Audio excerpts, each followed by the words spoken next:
What's up, strongest men, women, and children from blocks all around the world? I am my block's strongest man, and tonight I have a very special guest for you, the legendary Travis ORTMAYER. Ciao, homie.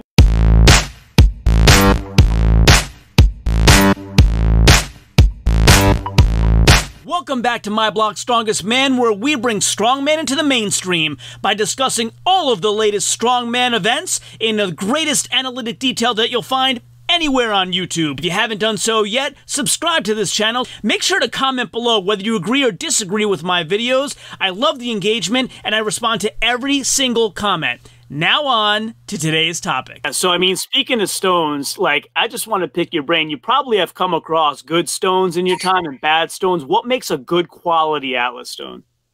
Good quality Atlas stone, room temperature. If it's too cold, your tacky freezes. If it's too hot, your tacky melts. You want a kind of room temperature. I guess sealed so they don't crumble. Yeah. If they're crumbling, they suck. They just suck. Other than that, just being small, I think. If they're too small, your arms go too far around, it makes it really awkward. You know, the perfect stone size is around 21 to 22 inches. Okay. That's a little bit on the large size, but I've got these freaking long-ass monkey arms. 22 inches is fine. But other than that, you know, it really just comes down to a mindset that makes stones doable or not. You know, you can't think about it. You just have to grab them, because the more you think about it, the more they get in your head. And they will get in your head more than any other event out there. Yeah, for sure. No, I mean, the reason I was asking is because I connected with this kind of upstart company, Kratos Strength Equipment, on IG, and it's like a veteran-owned company. He's a fabricator. He's, you know, doing a lot of strength equipment, specifically Atlas stones. And I thought to myself, I got the expert coming on tonight. I'm going to ask him what makes a good Atlas stone and pass the information on. Well, then I guess if you're going to get really fancy with it, you want them to be, if you put an insert in there, it needs to be dead center. Okay. You know, I've used them where the insert is sunk down, so then it kind of rolls funny, or if you lift it, you get the extra weight on the outside. It makes it way harder. But I think other than that, if they're not round, that can really screw with you. Okay. So if they can be perfectly spherical, smooth, but not super smooth. You want a little bit of texture. You don't want polished concrete. You want a little texture. And then room temperature with a light glaze of tacky around them. Perfect. Nice. Cool. I'll definitely let them know. So, yeah, one thing I was wondering is, like, do you train full-time, or do you have a quote-unquote day job? Well, I don't actually work for a living. I have fun all day long. I coach people. I coach athletes, and then I train for strongman competitions. So I can't really call it work. You know, when you love what you're doing, you don't work a day in your life, and that's kind of where I'm at. Cool. Yeah, I mean, I had this question saved for later, but it's a good segue now. So, as you mentioned, you do coach. What would you say is kind of your general coaching philosophy?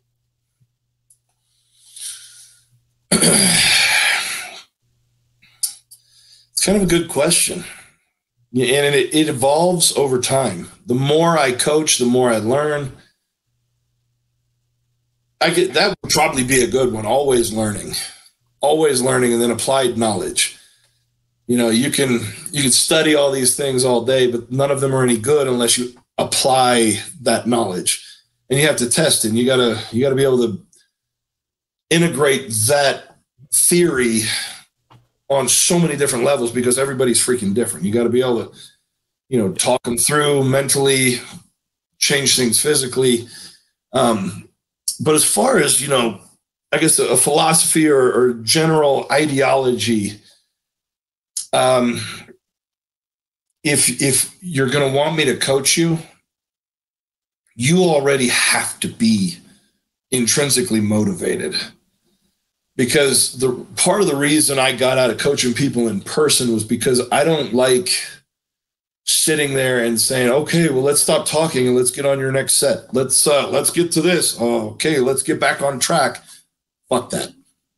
Fuck that. No. If you're paying me $150 an hour, I might do it. But probably even then, I'm going to like, I don't mind having fun during a workout, but not every freaking set. Not every freaking set. That drives me crazy. I want you to be there with a purpose in mind and goals that you're trying to hit. Because otherwise, you're just kind of wasting your time and you're wasting mine. And I don't want to sit there and have somebody get half-assed results saying that they're being coached by me when they're really not putting in the effort. Because all I can do is tell them how to do their work better. I can't actually do their work for them. So they have to have that part down. They have to have that. Yeah, I mean, kind of talking about BSing between sets, I have a question for you just from a learning perspective. Let's say you're doing a deadlift workout and you're working up to a 1 rep max or even like a tough 2 reps or something like that. What's the proper rest time between sets for you? When you're warming up, the proper rest time that I like to do is when you stop breathing heavy, you do your next set. Okay. Generally speaking, when you get into your 80+% range, maybe 85% plus, between 3 and 7 minutes, depending on what the goal is, what the rep scheme is. If we were going for a true max, we would go 7 minutes between. Okay. And ideally, you would have somebody else loading your bar for you. But if you don't, and I've always loaded my own bar unless I'm at a contest. So as soon as I'm done with a warm-up set, I try to put the next weight on. And then I sit down, and that's when my clock starts. I'll give myself around 5 minutes to 7 minutes. But that's only on the main stuff. Mm-hmm. It's only on the big lifts of the day. On anything I'm supersetting, it's, it's one after the other. And then I maybe take a minute between, and I don't put a clock on that. I gauge it based on what my goals are. And if I have a contest coming up that's got a lot of medleys or a lot of carry events, a lot of cardiovascular based events, I'm going to cut those rest times down. I'm going to make that a little more cardiovascularly intensive so that you're working on your conditioning while you're also doing your strength training. Because, I'm going to be honest, I don't like cardio. I would like to say that I do interval training, and sometimes I do, but it's one of those things that maybe I forget sometimes on occasion. I do all kinds of cardio. I do the toddler carry up and down the steps. I do the laundry carry. There you go. No, mindset is everything on those. If you're carrying that basket and you're pushing it on your chest and you're trying to breathe like you got a stone on there, your brain, your imagination doesn't know the difference. When it's like visualizing an event, your body doesn't know that it's not carrying it if you're sending these mental signals down the path. Yeah, so speaking of events and competitions, how did Mammoth first come across your desk? Like, how did you first find out about it and become attracted to go compete there? I ran into Dave Waters, the promoter. He was helping out at America's Strongest Man. Okay. He was putting together this contest, and he was a little incessant on, hey, come on down, come on, it's going to be fun, come on down. I'm like, all right, man, all right, you know what, fuck it, all right, let's do it. So he kind of talked me into it, and I like Dave. He's a really nice guy, and he did a lot of work to put that show on, because there was like 140 athletes total. Day. It was a big day, and it, some things turned out better than others, but as far as that much chaos going on, it was well managed. And so I got to hand it to him. But yeah, he sent me a few messages, and then he ended up getting the flights covered. and and room and board. So at that point, you know, there was some prize money, and then expenses were covered. Let's just go out and I knew I wasn't ready for it. I knew, because I think I decided 3 weeks before, 2 weeks before. I decided right before I went out and trained with Wesley Claiborne 2 weeks before that. So I just had the mindset of, I'm going to go out and have fun. I'm going to get fired up. I'm going to see if I can get my mind into this, at least do a better job of putting my passion into it than I did at America's Strongest Man, because I was flat at America's Strongest Man. You know, it was rusty as hell for me. And I needed mentally a boost, some kind of proof that was just a fluke. And I think I proved that. I went out to Mammoth and I had a really, really good showing. I felt great. The fire was there. I think America's Strongest Man was I was just rusty because I'd had shoulder surgery 1.5 years before, and that was my first contest coming back. Yeah, I mean, I think that's a fair assessment. Marcus won America's Strongest Man, and he told me that if you didn't get hurt at Mammoth, you would have podiumed. That's the words out of his mouth. I think I was in second going into that loading medley, or at least I was really close to it. And I'm going to be honest, you know, my feet felt fast. I knew those implements were easy to pick up. But, you know, it wasn't worth ripping a bicep off for second place. And I knew I wasn't going to catch Bobby Thompson. Yeah, I mean, I got it right here. We can look at it if you want. Let's see. All right. Are you able to see that? Yeah. Yeah, it's maybe a little small, but yeah. So it looks like the press medley. I think. Is this the final score? Yeah. So Trey won the press, and then I took fourth by 0.5 point. Oh shit. Yep. Well, all right. Damn it. That's why Marcus said what he said. Yeah. Okay. I didn't realize it was that close, man. God. Yeah. Damn. So I think, you know, I got 1 point on that loading medley, whereas I'm pretty sure I could have won that. But let's say I took second, that would have been 5 points. So 4 points more. I'd have 16.5. I'd have beaten Trey by 0.5 point. That sucks. Goddamn. Sorry. There's always the coulda, woulda, shoulda, and and everybody does that, but it's just beating yourself up. And you know, I had a good time at that show. I had a lot of fun. You know, as you can see, I'm still kind of rehabbing the bicep. I got some tape on it because, being me, even though I've learned this lesson over and over again, I still went too hard too soon. I just kind of tweaked my bicep again. So, you know, that's that old, you know, 14-year-old stubborn head mentality, just whatever. But, you know, the first 3 events, I didn't know if I was going to be able to press 350 on the log because that's a post-surgery PR. And it went up so easy. And I did like 340 on the axle a couple weeks before. So I kind of thought the 350 was going to go, but it just went up so easy. Both of those presses went up so easy. And I think I could have pressed the block if I hadn't screwed the cleanup on the first attempt. Because once you put that effort into it, and I'm breathing heavy and gets in your head a little bit, I'm pretty sure I could have pressed that, which would have been a huge block press PR for me. I think my best ever is like 270.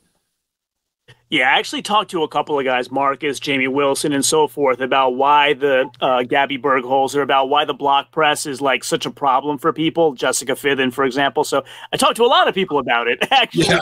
Yeah. What makes it so hard in your mind? Well, so a lot of people have deadlifted. Now, when you deadlift, and you've got a solid grip on the bar, you can put a lot of force into it. Or you use straps, you can put a lot of force into it. If you deadlift, and let's say you don't chalk your hands, you're sweating a little bit, and the bar starts to slip, your force goes out the window. Your power shuts off. That safety switch in your brain is magnified when that weight is on top of your head. So when you've got wobble and you're unstable, any of this, your brain's like, get that shit out of here. So trying to press that, and it's not, it's not 100% solid, like you got a full grip on it. It's all the shutoff switches are on overdrive. Everything is kind of like everything's on red. Your body's wanting to shut down and get the hell away from whatever this danger is over the top of your face. Yeah. Yeah, I mean, I want to do a rock press medley in an amateur competition because amateurs seem to override that sometimes, and they do some spectacular wipeouts with events like that. Yeah, I mean, the way I put it to Jamie that he agreed with, tell me if you agree with this phrasing. I said, when you're pressing a bar or an axle overhead, it presents itself to you in a standardized way, whereas a block does not. It presents itself to you in 3 dimensions, so it's not a standard presentation. Is that a good way to put it? That's a good way of putting it. Especially the three-dimensional aspect. Because that's another thing. You have, with a bar or a log, you have a bar, the weight is centered here, more or less. With a block, the weight is centered here, way out over the top. Yeah. And that three-dimensional aspect gets real tricky real fast. Yeah. So in terms of some of the other events at Mammoth, do you want to talk about the misloads, or we kind of skip over that? Well, so we had a little debate going about the axle. I noticed when I warmed up, I pulled the bar and it was heavy as shit. And the guy looks at me and goes, "That's only 630 or something." I went, "Oh shit." Like, I thought something was wrong with me because it felt heavy as shit. With what we know now, it was probably a 100-pound misload. So it was probably more like 730. And that would have been like mentally like, yeah, that feels about right. I'm on dirt. I'm on a piece of plywood on top of dirt. 730 is going to feel more or less like 730, even though I'm amped up in a competition. Sure. We had this whole thing going, like we should lighten whatever the weight was supposed to be on it. And I hate to throw this out there. I've done like 90 fucking contests, and I've helped at probably just as many. So out of experience, I probably had that whole group doubled when it came to the amount of experience versus all of theirs combined. Nobody wanted to listen to me. Nobody wanted to listen to me. So when it came to the actual event and everybody missed it, and then everyone who missed it got, visibly upset, I was like, in the back of my head, trying not to say it, but, I told you so. I fucking told you so. Nobody wanted to hear that, but whatever.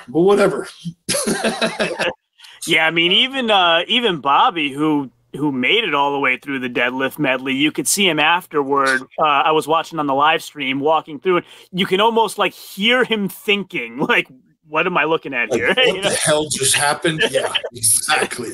And I mean, pulling on that first deadlift, it did creep into my head when we were warming up. I noticed there was hundreds on the bar, and people can get mixed up with hundreds and 45s.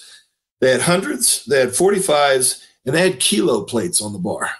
Oh, doing that, math goes all real quick, So I can see how the misload happened. I'm glad that I pulled on the bar and thought to myself, Jesus Christ, this dirt is really sucking the energy out of me because this 800 feels kind of heavy. Turns out that 800 was 879, and it was fucking heavy. But for me to even think that it could be 800 means my deadlift is really freaking strong right now. Yeah. I'll take that. Yeah, because I mean, if you have like 220 kilo plates on each side that people think are pounds, you're off by 100 pounds. Oh, yeah. Yeah. I mean, if you can easily miss 10 pounds, 5 pounds here, 10 pounds there, 20 pounds there, or thinking that they're 45s or even if they're really thin and they seal together really well and look like one, you might even miss a whole plate, which I think is what ended up happening to Irregular Strength on his 800-pound bench attempt, where they had one extra 25 on one side. They totally misloaded. Oh, Julius Maddox? Yeah, Julius Maddox, yeah. That dude, yeah. That was great. I watched that. I'm like, he would have had that. I think you would have, because that was, yeah. But it's one of those coulda, woulda, shoulda things. And yeah, my funniest takeaway from that whole medley was when Bobby deadlifted the Audi. I was on Instagram post. I have an Audi. I'm like, I'm not letting this guy anywhere near my car. Yeah, yeah. Dave was a brave man for letting us use his car on that one. Oh, that was his?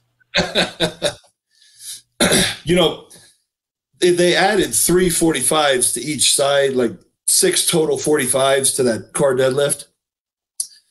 And I remember it kind of got in my head, and I hate to even admit this, but Bobby and a couple of the guys we're thinking of adding weight to the car deadlift because it's going to be a rep fest. So I went over there thinking, okay, it's a good weight to warm up. I strap in. I don't even have my belt on. And I pull this weight a couple times and went, God damn, I'm a really good side handle deadlifter. And they think this is going to be a rep fest. Well, it turns out that they did it without the extra 270 pounds on there. And I'm it's getting in my head like, holy shit, man, I must be way behind. So I ended up warming up with the actual contest weight without a belt and all that shit. And, it would have been a really good event if we had dropped the weight on the axle deadlift and we could have gotten to battle on that side handle deadlift. That would have made it a lot more, well, obviously would have made it more enjoyable, but it would have been a little more exciting for the athletes as well. But, it's one of those big contests that gets kind of chaotic. And by the time we started, those spotters and loaders have been working for 6 or 7 hours, and I didn't see any of them take a break to eat. So mistakes are going to happen. Yeah, it's understandable. It's just one of those things. The longer you're in this game, the more you see that shit happens. And the thing that we've got to remember is we're professionals. So it's not like we get to go storming off and cussing up a storm and bitching at the promoter.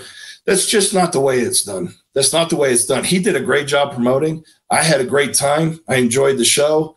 We all had to do the same event. It's not like one of us had to do something that was ridiculously heavy and then they changed it for everybody else, which I have seen at some shows. Really? Yeah, I have seen that. And I mean, the guy who goes first, he kills himself. And they're like, oh, man, that was too heavy. Well, here's what we'll do. We're going to change the weight, and then you can do it again after everybody else is gone. But this dude has just spent everything he had trying to do that, and now he's got to try and do it again. I mean, it just sucks. Yeah, I mean, without maybe going into too much detail, maybe we'll say that's a good reason why the truck pull didn't happen after Stan attempted it. Well, that was, I think – that was probably more because it was the end of the day. It was late. It was getting cold. We had just done 4 freaking heavy events, like really heavy events. And, we got there at 9 o'clock thinking we were going to start around 11:30. And we kept getting pushed back. Didn't start till 3. So, if we'd have known we were going to start at 3, maybe we could have gotten there at 1, or we had to be there for a 9 o'clock rules meeting. We could have left and gotten some food, or anticipated that and brought some food. It was just a long day, and I think everybody was really tired. And I know that third place wasn't going to mix anything up with that arm over arm pull. Mm-hmm. I think the only thing that really kind of might have changed was Trey was close enough to overtake Bobby if Bobby lost by more than 1 place behind him. But that probably wasn't going to happen. So we just decided it's not worth the risk. Everybody's starting to cramp up. We'd been there for 9 hours by that point. Yeah, it was a crazy long day. I was getting fatigued just watching a live stream. Yeah, I heard that a few times. Like I say, you know, it's one of those things that just live and learn. Why don't we wrap it up? Why don't you tell everybody how they can follow you? I don't know if you have sponsors you want to shout out. Anything you want to promote, feel free. Yeah, I do a lot of stuff on Instagram, Travis_ORTMAYER. That's probably where the easiest way to get a hold of me for coaching or anything like that. But yeah, I've got, you know, Cerberus helping me out with equipment and stuff. And then Build Fast Formula, which is a Chris Duffin, Mad Scientist Duffin brand. But their supplements, they're pretty awesome. They're pretty awesome. I enjoy them a lot. But yeah, other sponsors got Chi, makes the Chi Palm, that little handheld device that, you know, helped me with the scar tissue that was forming here. It also helps me get over all my injuries. Okay. Yeah, so I've got a few people that are helping me out, and it's a tough sport. You can't really do it alone. So, you know, for anybody watching this, if you go to chi.us or cerberusstrength.us or buildfastformula.com, and then check out their products, use their stuff. It's good. You can also get a little discount. Build Fast Formula, put in Travis O. Cerberus-strength.us, just put in TX Stoneman. Get a little discount there. And it makes me look good, and it keeps them wanting to work with me, so I really appreciate it. Oh, yeah, man. No, thanks for shouting all them out. I'll put all that info in the description below for everybody to check out. And again, Travis, thanks for taking all this an hour and 45 minutes here with me to I hope I didn't keep you up past your bedtime, brother. Oh, man, you get me talking about Strongman, it just keeps going. You know, I got so much history, so many stories to tell about it. It's always fun to talk about it, man. Yeah, all right, cool. So if you want to hang out a minute after I go off air, tell me if you want to cut anything. But okay. So the way that we say goodbye on this channel, Travis, ciao, homie. Ciao. So if you like this video and haven't done so yet, please consider subscribing using that button right there. And also stay tuned for some other videos that you might love blooping up right there. This one is the one that YouTube thinks that you will like the best, and this one is the one that I think you will like the best. As always, share this with everyone, and until next time, ciao, homie.